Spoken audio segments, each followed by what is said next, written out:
भाई Andy flower, क्या team बनाया है आपने। जहाँ जाते हो एक विनिंग टीम बना देते हो। सब बोल रहे हैं डिफेंडिंग चैंपियंस है, बेस्ट एवर स्क्वाड है, पर क्या ये सच में आरसीबी का बेस्ट एवर स्क्वाड है? देखो, हम पिछले 15 साल से आरसीबी को देखे हैं, हम 49 ऑल आउट देखे हैं, क्रिस मॉरिस को 10 करोड़ में और काइली जेमिसन को 15 करोड़ में खरीदते हुए देखे हैं, हम स्टुअर्ट बिनी को बॉलिंग में ओपनिंग करते देखे हैं। ओपनिंग गाइस, हम टिमाल मिल्स, उमेश यादव को डेथ में, पवन नेगी एज मेन स्पिनर और लॉर्ड जॉर्डन को आरसीबी के लिए खेलते देखे हैं। तो जब लोग कहते हैं आईपीएल 2026 में ये आरसीबी का बेस्ट एवर स्क्वाड है, मेरा दिल कहता है भाई बार इतना नीचे था कि उसे क्रॉस करना भी अचीवमेंट लगता है। बट 2026 के आरसीबी के स्क्वाड में कुछ डिफरेंट है जो पहले कभी नहीं देखा गया। तो क्या है वो? आज हम लोग आरसीबी के स्क्वाड का रिव्यू करेंगे, role by role, player by player और सबसे इंपॉर्टेंट बॉलिंग बाय बॉलिंग। तो क्या आरसीबी आईपीएल 2026 में टाइटल डिफेंड कर पाएगा? आओ डिस्कस करते हैं।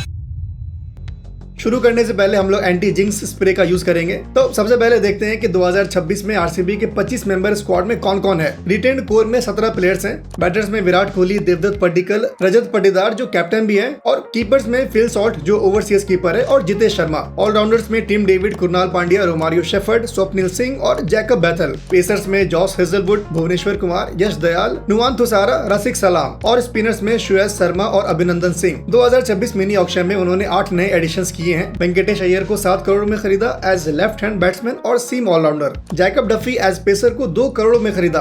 भाई Jacob Duffy currently T20I rankings में नंबर 2 पर है, उसको बेस प्राइस पर खरीदा है। मोहब्बत भाई, दिल जीत लिया तुसी यार, तुम हाथ मिलाओ।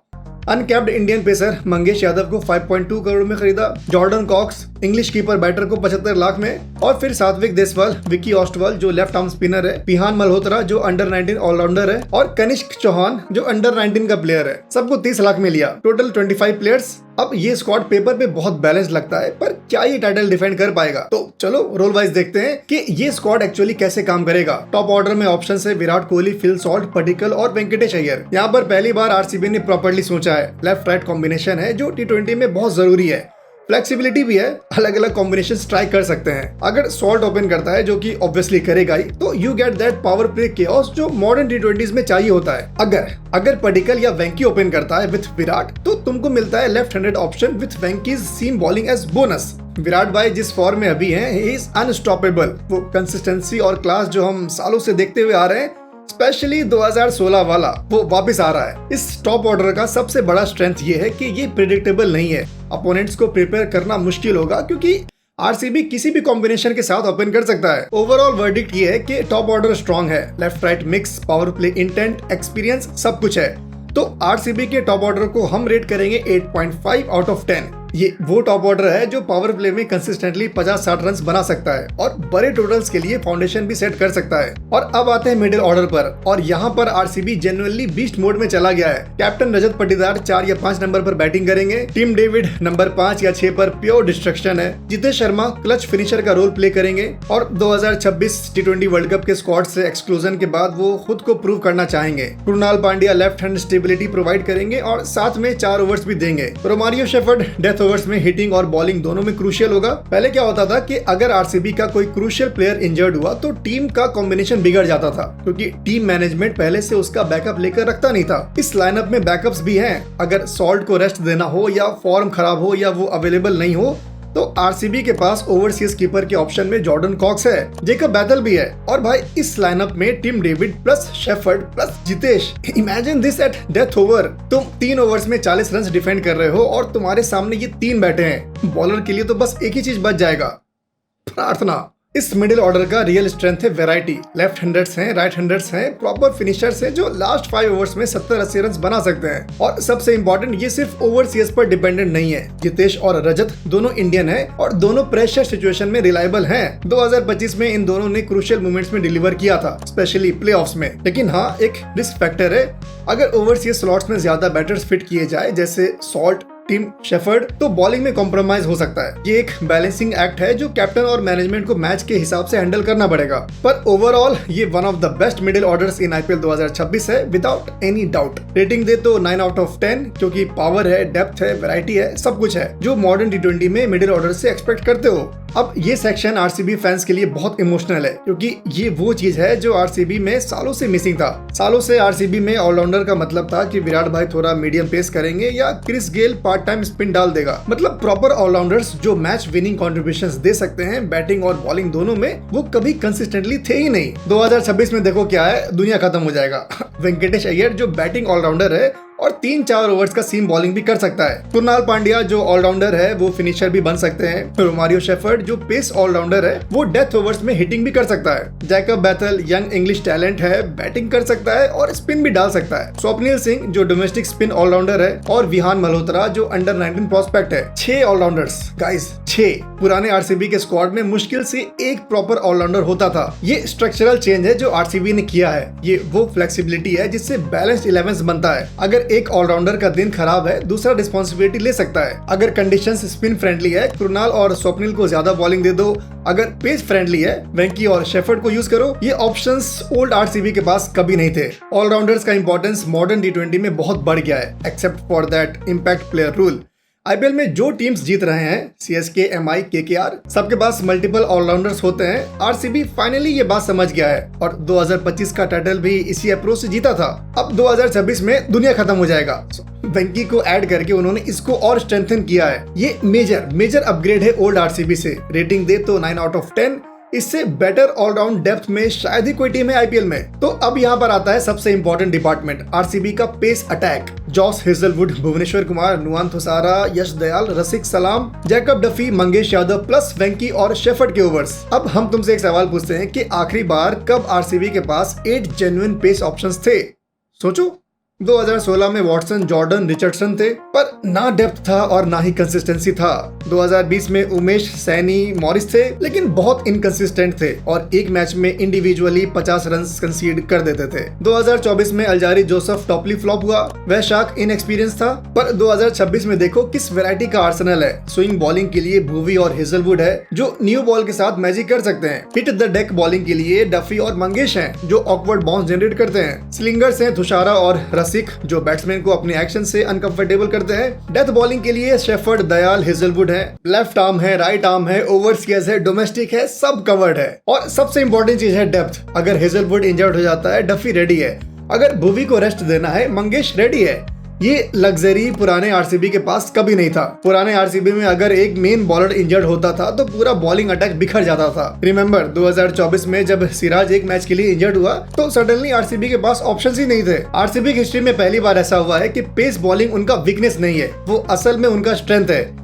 ये सेंटेंस कहते हुए ही हमको गूज़बम्स आ रहा है, क्योंकि हम कभी सोचे नहीं थे कि एज एन आरसीबी फैन हम ऐसा बोल पाएंगे। पर ये 2026 का रियलिटी है। आरसीबी का पेस अटैक अब कॉम्पिटिटिव है, बैलेंस्ड है और मोस्ट इम्पोर्टेंटली डीप है। अगर हम इस पेस अटैक को रेटिंग दें आउट ऑफ 10, वो 8.5 होगा। हाँ, ये इलाइट नहीं है जैसा कि एमआई का पेस अटैक है, पर आरसीबी के स्टैंडर्ड के हिसाब से ये रिवॉल्यूशनरी है और आईपीएल में सर्वाइव करने के लिए ये मोर देन इनफ है। पुराने आरसीबी फैंस जो स्टुअर्ट बिनी को ओपनिंग करते हुए देख चुके हैं, उनके लिए ये बहुत बड़ी बात है। हम लोग ये दिन देखने के लिए मर रहे थे। स्पिन डिपार्टमेंट, अब यहाँ पर थोड़ा ब्रेक लगता है, क्योंकि हम इस वीडियो में ये बात बोले थे कि आरसीबी को ऑक्शन में एक वर्ल्ड क्लास स्पिनर चाहिए, बट वो नहीं हो पाया। स्पिनर्स में कुणाल, स्वप्निल, विकी ऑस्टवल, श्रेयस शर्मा, अभिनंदन और पार्ट टाइम में बैथल है। देखो ये सेट ऑफ प्लेयर्स काम चलाऊ है, पर धाकड़ या वर्ल्ड क्लास नहीं है। और टी20 क्रिकेट में, स्पेशली आईपीएल में, स्पिन बॉलिंग बहुत मैटर करता है। इनमें स्ट्रेंथ क्या है? Multiple left arm Orthodox spinner है। कुणाल एक्सपीरियंस्ड है और मिडिल ओवर्स कंट्रोल कर सकते हैं। विकी और स्वप्निल बैकअप ऑप्शंस हैं। श्रेयस एक मिस्ट्री लेग स्पिनर है जो कुछ मैचेस में विकेट्स ले सकता है, पर वो स्पिन अटैक को लीड नहीं कर सकता है। कुणाल लीडर बन सकता है क्योंकि उनके पास एक्सपीरियंस है। अब वीकनेस क्या है? कोई वर्ल्ड क्लास रिस्ट स्पिनर नहीं है और टी20 में रिस्ट स्पिनर्स का बड़ा इंपैक्ट होता है। राशिद खान, युजवेंद्र चहल, कुलदीप यादव, नूर अहमद, ये लोग अकेले मैचेस जिता देते हैं, मिडिल ओवर्स में विकेट्स लेते हैं और इकोनॉमी भी मेंटेन करते हैं। आरसीबी के पास ऐसा कोई नहीं है। आरसीबी ने कुछ साल पहले चहल को जाने दिया, हसरंगा से रिप्लेस किया और बाद में हसरंगा को भी जाने दिया। और अब ये एक एरिया है जहां आरसीबी लैग करता है। ऐसा नहीं है कि बहुत खराब सिचुएशन है,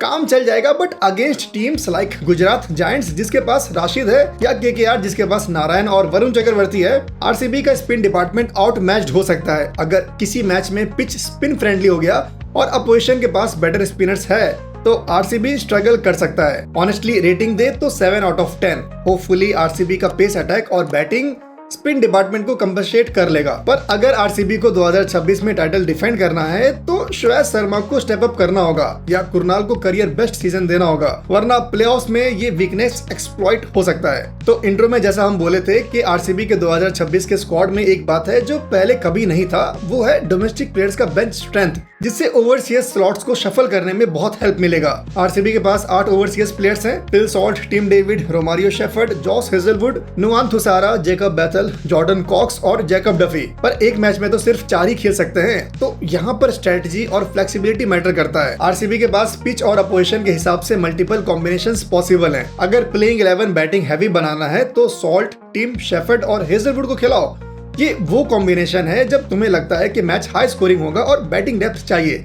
अगर प्लेइंग 11 बॉलिंग हैवी बनाना है, स्पेशली अगर पिच बॉलर फ्रेंडली है, तो हेजलवुड, थुशारा, डफी और एक बैटर को खिलाओ। बैलेंस्ड 11 के लिए सॉल्ट, शेफर्ड, हेजलवुड और थुशारा या डफी परफेक्ट है। सबसे बड़ा बात यह है कि कोई भी 11 मजबूरी में पिक नहीं करना है। पुराने आरसीबी में ऐसा होता था कि ऑक्शन में 1 या 2 ओवरसीज प्लेयर्स थे जो एक्सपेंसिव बाइस थे, तो चाहे फॉर्म खराब हो या मैच सिचुएशन सूट ना करे, उन्हें खिलाना ही पड़ता था। 2026 के आरसीबी में ऐसा नहीं है। अगर सॉल्ट फॉर्म में नहीं है, कॉक्स को ट्राई कर सकते हो। अगर हेजलवुड की जरूरत नहीं लगती, डफी है। अगर टिम डेविड का मैचअप किसी बॉलिंग अटैक के अगेंस्ट अच्छा नहीं है तो बैथल को ट्राई करो। ये फ्लेक्सिबिलिटी अंडररेटेड है। सक्सेसफुल टीम्स के पास यही होता है, ऑप्शंस। वो अपने बेस्ट 11 से बाउंड नहीं होते, वो सिचुएशन के हिसाब से अडेप्ट कर पाते हैं। आरसीबी 2026 में ये कंफर्टेबली कर सकता है और ये लग्जरी पिछले आरसीबी स्क्वाड्स के पास कभी नहीं था, जहां पोस्ट पिक्स के वजह से बैलेंस बिगड़ जाता था। ओवरसीज प्लानिंग को अगर रेटिंग देना है तो हम 9 आउट ऑफ 10 देंगे। ऑलमोस्ट परफेक्ट है। बस एक कंसर्न है कि अगर 2-3 ओवरसीज प्लेयर्स एक साथ इंजर्ड हो गए तो ऑप्शंस कम हो जाएंगे, पर वो तो हर टीम के साथ पॉसिबल है। अगर तुम सच्चे आरसीबी फैन हो तो एक नजर में तुमको समझ में आ जाएगा कि 2026 का आरसीबी का स्क्वाड बेस्ट एवर स्क्वाड है। पहले का बहुत सारा ट्रॉमा है जिसे पिछले साल की टीम ने कंपनसेट किया है। All thanks to DK, Andy and Mo Bobat. अब आते हैं सबसे इम्पोर्टेंट सवाल पर, क्या आरसीबी इस स्क्वाड के साथ 2026 में टाइटल डिफेंड कर पाएगा? इस सवाल का जवाब हाँ या ना में नहीं है। इसमें बहुत लेयर्स है, क्योंकि अगर तुम आईपीएल का हिस्ट्री उठाकर देखो, जब टीम्स ने टाइटल डिफेंड किया हो तो सिर्फ सीएसके ने वाकई में बैक टू बैक टाइटल जीता है। 2010-11 में मुंबई इंडियंस ने 2019-20 में जीता, पर वो वियर्ड कोविड सीजन था जहां डायनेमिक्स अलग थे। अदरवाइज देखो तो डिफेंडिंग चैंपियंस रेयरली रिपीट करता है। 2012 में केकेआर जीता, 13 में वो क्वालिफाई नहीं कर पाए। 2016 में एसआरएच जीता, 17 में नहीं। 2022 में गुजरात जीता, 2023 में नहीं। तो पैटर्न क्लियर है। ऐसा क्यों होता है? क्योंकि आईपीएल जानबूझकर ऐसा ही डिजाइन किया गया है। Mini auctions team dynamics change कर देता है, इंजरीज हो जाता है, फॉर्म फ्लक्चुएट करता है और सबसे इंपॉर्टेंट, बाकी टीम्स डिफेंडिंग चैंपियंस को स्पेसिफिकली टारगेट करता है। अपोजिशंस ज्यादा प्रिपेयर करता है, बॉलर्स की बैट्समैन के अगेंस्ट प्लान बना के आता है, बैट्समैन बॉलिंग पैटर्न्स को स्टडी करके आता है। डिफेंडिंग चैंपियंस का सरप्राइज एलिमेंट ज्यादातर खत्म हो जाता है। नाउ अगर इस साल आरसीबी के स्क्वाड को देखो तो कंटिन्यूटी है, क्योंकि कोर रिटेन्ड है। रियलिस्टिकली बात करें तो आरसीबी प्लेऑफ्स में कंफर्टेबली पहुंचेगा, पर प्लेऑफ्स में it depends on 2-3 knockout matches. वो नाइट्स कैसे जाते हैं, form, luck, toss, pitch, opposition, बहुत फैक्टर्स मैटर करता है। सभी फैक्टर्स को मद्देनजर रखते हुए मेरे ओपिनियन में 70% चांस है कि आरसीबी टाइटल डिफेंड कर लेगा। बाकी तुम्हारा इस पर क्या ओपिनियन है और नेक्स्ट किस टीम के स्क्वाड का रिव्यू चाहिए, नीचे कमेंट से बताओ। जितेश के लिए बुरा लग रहा है, वो 26 T20 वर्ल्ड कप के स्क्वाड का हिस्सा नहीं बन सके, क्योंकि उनका स्टोरी भी बहुत इंस्पायरिंग है। जितेश शर्मा का स्टोरी जानने के लिए यहाँ क्लिक करो। मिलते हैं अगले वीडियो में, तब तक के लिए ख्याल रखो अपना और अपनों का।